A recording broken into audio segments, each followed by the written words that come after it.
민수기 4장 고앗 집안이 맡은 일. 여호와께서 모세와 아론에게 말씀하셨습니다. 레위 사람 가운데서 고앗 자손을 따로 세워라. 그들을 집안별로 가족별로 세워라. 30세에서 50세까지의 남자들을 세워라. 그들은 회막에서 일할 사람들이다. 그들에게 회막 안에 가장 거룩한 물건인 지성물들을 맡게 하여라.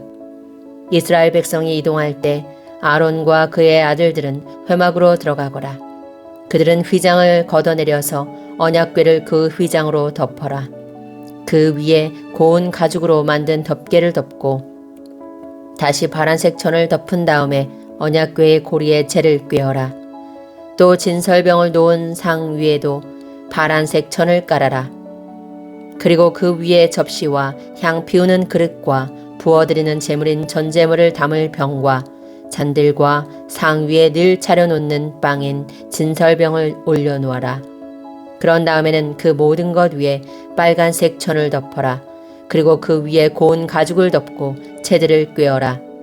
또 파란색 천을 가져다가 등잔대와 등잔과 심지 자르는 가위와 불똥그릇과 등잔에 쓰는 모든 기름 그릇을 덮어라. 그런 다음에 그 등잔대와 거기에 딸린 그 모든 기구들을 고운 가죽에 싸서 들것에 얹어라. 그리고 나서 금제단 위에 파란색 천을 깔아라. 그리고 다시 고운 가죽으로 덮고 채를 꿰어 두어라. 성소에서 쓰던 것은 다 파란색 천으로 싸고 고운 가죽으로 덮어서 들것에 얹어라. 놋제단의 재는 모두 쳐내고 제단 위에 자주색 천을 깔아라. 제단에서 쓰던 물건 곧 불을 옮기는 그릇과 고기를 찍는 갈고리와 삽과 사발을 다 모아서 놋제단 위에 올려놓고 그 위에 고운 가죽을 덮은 다음 제단에 고리에 채를 끼워라. 진이 이동할 준비가 다 되었으면 아론과 그의 아들들은 거룩한 물건들과 거기에 딸린 그 모든 기구들을 다 쌓아놓아라. 그런 다음에 고앗 자손이 와서 그것들을 옮겨라.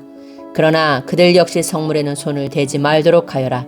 손을 대는 날엔 죽을 것이다. 회막에 있는 물건들을 옮기는 일이 고앗 자손의 할 일이다. 제사장 아론의 아들 엘라살은 성막을 관리할 책임이 있다. 그는 성막 안에 있는 모든 것, 곧 등잔에 쓸 기름과 향기로운 냄새가 나는 향과 늘 바치는 곡식 제물과 제사장과 물건을 거룩히 구별할 때 쓰는 기름을 맡으며 거기에 딸린 모든 기구들을 맡아라. 여호와께서 모세와 아론에게 말씀하셨습니다. 고앗 자손이 레위 사람 가운데서 끊어지지 않게 하여라. 그들이 가장 거룩한 물건들에 가까이 갈 때에 죽지 않도록 아론과 그의 아들들이 들어가서 고앗 자손이 해야 할 일을 일일이 가르쳐 주어라. 그리고 고앗 자손이 옮길 물건을 일일이 정해 주어라. 고앗 자손은 성소에 들어가서 잠깐 동안이라도 거룩한 물건들을 보아서는 안 된다. 그러면 죽을 것이다. 게르손 집안이 맡은 일. 여호와께서 모세에게 말씀하셨습니다. 게르손 자손을 가족별로 집안별로 세어라. 30세에서 50세까지의 남자들을 세어라. 그들은 회막에서 일할 사람들이다. 게르손 집안이 해야 할 일과 날라야 할 물건은 이러하다. 그들에게 회막의 여러 가지 천과 그 덮개와 고운 가죽으로 만든 덮개와 회막 입구의 휘장을 운반하게 하여라. 그리고 성막 둘레의 뜰 휘장과 제단과 뜰 입구의 휘장과 줄과 휘장에 쓰는 모든 물건과 이와 관계가 있는 그 밖의 모든 물건을 운반하여라. 아론과 그의 아들들은 게르손 자손이 하는 모든 일을 감독하여라. 너희는 그들이 날라야 할 물건을 일러주어라. 이것이 게르손 집안이 회막에서 해야 할 일이다. 제사장 아론의 아들 이다말이 그 일을 감독하여라. 무라리 집안이 맡은 일. 무라리 자손을 가족별로 집안별로 세어라. 30세에서 50세까지의 남자들을 세어라. 그들은 회막에서 일할 사람들이다. 무라리 집안이 해야 할 일은 회막의 널빤지와 빗장과 기둥과 밑받침을 나르는 일이다. 그들은 또 뜰 둘레에 있는 기둥과 그 밑받침과 장막 말뚝과 줄과 거기에 딸린 모든 연장을 날라라. 너희는 각 사람이 해야 할 일을 자세히 일러주어라. 이것이 무라리 집안이 회막에서 해야 할 일이다. 제사장 아론의 아들 이다말이 그 일을 감독하여라. 레위 집안. 모세와 아론과 이스라엘 장로들은 고앗 자손을 가족별로 집안별로 세웠습니다. 이들은 30세에서 50세까지의 남자로서 회막에서 일할 사람들입니다. 가족별로 이름을 적은 남자는 모두 2,750명이었습니다. 이것이 회막에서 일한 고앗 자손을 모두 합한 수입니다. 모세와 아론은 여호와께서 모세에게 명령하신 대로 그들의 수를 세웠습니다. 게르손 집안도 가족별로 집안별로 이름을 적었습니다. 이들은 30세에서 50세까지의 남자로서 회막에서 일해야 했습니다. 집안별로 가족별로 이름을 적은 남자는 모두 2,630명이었습니다. 이것이 회막에서 일한 게르손 자손을 모두 합한 수입니다. 모세와 아론은 여호와께서 명령하신 대로 그들의 수를 세웠습니다. 무라리 집안도 가족별로 집안별로 이름을 적었습니다. 이들은 30세에서 50세까지의 남자로서 회막에서 일해야 했습니다. 집안별로 이름을 적은 남자는 모두 3,200명이었습니다. 이것이 회막에서 일한 무라리 자손을 모두 합한 수입니다. 모세와 아론은 여호와께서 명령하신 대로 그들의 수를 세웠습니다. 그리하여 모세와 아론과 이스라엘 장로들은 레위 사람을 가족별로 집안별로 다 세웠습니다. 30세에서 50세까지의 남자는 회막에서 일할 사람들입니다. 그들은 또 회막과 관계가 있는 물건들을 나르는 일도 했습니다. 가족별로 이름을 적은 남자는 모두 8,580명이었습니다. 여호와께서 모세에게 명령하신 대로 각 사람은 해야 할 일과 날라야 할 짐을 맡았습니다. 모든 일이 여호와께서 모세에게 명령하신 대로 이루어졌습니다. 민수기 5장 부정한 사람에 관한 규례. 여호와께서 모세에게 말씀하셨습니다. 이스라엘 백성에게 명령하여 누구든지 문둥병에 걸린 사람은 진 밖으로 쫓아내도록 하여라. 그리고 피와 고름이 흘러나오는 악성 피부병 환자와 시체를 만진 사람도 쫓아내어라. 남자든 여자든 가릴 것 없이 진 밖으로 쫓아내어라. 그래서 내가 너희와 함께 사는 이 진을 더럽히지 마라. 이스라엘은 하나님의 명령에 복종했습니다. 그들은 여호와께서 모세에게 명령하신 대로 그런 사람들을 진 밖으로 쫓아냈습니다. 잘못한 일을 갚는 것에 관한 규례. 여호와께서 모세에게 말씀하셨습니다. 이스라엘 백성에게 전하여라.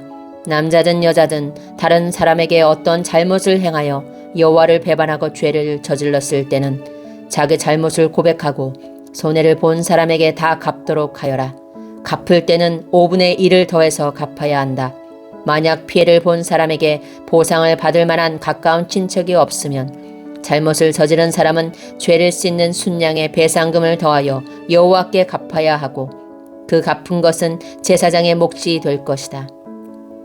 이스라엘 백성이 바치는 모든 거룩한 예물 가운데서 이스라엘 백성이 제사 지낼 때 제사장에게 가져온 것은 제사장의 몫이다. 모든 거룩한 예물은 바친 사람의 것이다. 그러나 그것을 제사장에게 주었으면 그것은 제사장의 것이 된다. 의심하는 남편. 여호와께서 모세에게 말씀하셨습니다. 이스라엘 백성에게 전하여라. 만약 어떤 남자의 아내가 잘못을 저질러 남편을 배반하고 다른 남자와 동침했는데도 남편이 자기 아내의 나쁜 짓을 모를 뿐 아니라 본 사람이 아무도 없고 아내가 나쁜 짓을 하다가 붙잡히지도 않았다고 하자. 그런데 남편이 질투하는 마음 때문에 아내가 죄를 지었건 죄를 짓지 않았건 자기 아내를 의심한다고 하면 남편은 아내를 데리고 제사장에게 가거라. 그때 남편은 아내를 위해 바칠 제물도 가져가거라. 제사장에게 가져가야 할 제물은 보릿가루 10분의 1 에바이다. 이 제물에는 기름을 붓거나 향을 얹지 마라. 이것은 질투 때문에 바치는 곡식 제물이며 아내에게 죄가 있는지를 밝혀주는 곡식 제물이다. 제사장은 여자를 가까이 오게 해서 여호와 앞에 세워라. 제사장은 거룩한 물을 오지 그릇에 담아다가 성막의 바닥에 있는 흙을 그 물에 타라. 제사장은 여자를 여호와 앞에 서게 하고 머리를 풀게 한 다음에 질투 때문에 바치는 곡식 제물을 여자에게 주어서 들고 있게 하여라. 그리고 제사장은 저주를 내리는 쓴물을 들어라. 제사장은 여자에게 맹세를 시키고 여자에게 이렇게 물어보아라.